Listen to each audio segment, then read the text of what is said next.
পিরোজপুরে ১৪ বছরের এক কিশোরীকে ধর্ষণের অভিযোগ উঠেছে ৬০ বছরের এক বৃদ্ধর বিরুদ্ধে।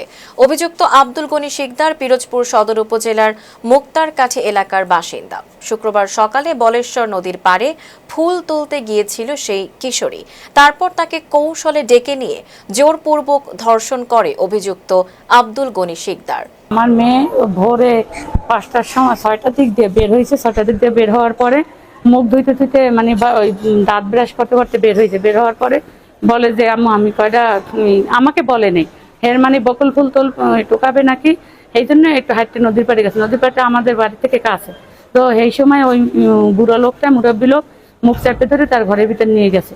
ঘরের ভিতর নিয়ে পর তারপরে এরকম মানে খারাপ কাজ করা হয়েছে। আমি এই খবর শুনে আমি তাড়াতাড়ি চলে যাই সেখানে। তারপর আমাকেও মানে মারধর করবে, তারপর আমার মেয়েরে ছাড়বে না, এরকম আমার উপরও মানে এরা করছে।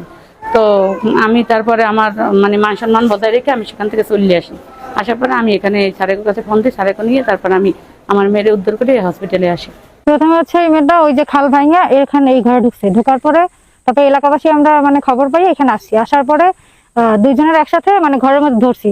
ধরার পরে মেয়েটার কাছে আমরা স্টেটমেন্ট নিচ্ছি যে তুমি কেন এখানে আসছো। তারপর মেয়েটা বলে আমার ৫০০ টাকার জন্য এখানে আনছে। এখানে আমি মনে করি ছেলে মেয়ে ওই যে পুরুষ আর মেয়েটা দুজনে সমান অপরাধী। আমরা দেখেছি যে ওই মেয়েটা খাল পাড়াইয়া ওই লোকটার ঘরে আসছে। তা আমরা এইটা দেখে আমরা কিছু এলাকাবাসী লোকজন এখানে আশপাশে ছিল আর কি, আমাদের আশপাশে, তারা মিলেমিশে আমরা ওইখানে গেছি। যাইয়া তাদের দুজনের হাতে নাতে ধরছি। ধরার পর আমরা মেয়েটার কাছে জিজ্ঞেস করছি যে তুমি এই বাসায় কিসের জন্য আসছো। মেয়েটা বলছে যে এই বাসায় আমি আসছি, এই লোকটা আমার ৫০০ টাকা দিয়েছে, এই ৫০০ টাকার জন্য আমরা এখানে আসছি। তা আমাদের এই ক্ষেত্রে দেখা যাচ্ছে যে আমরা মনে করি যে দুজনেই সমানই অপরাধী। আজকে সকালে পিরোজপুর সদর থানাধীন মুক্তারকাঠি গ্রামে একটি ধর্ষণের ঘটনা ঘটে।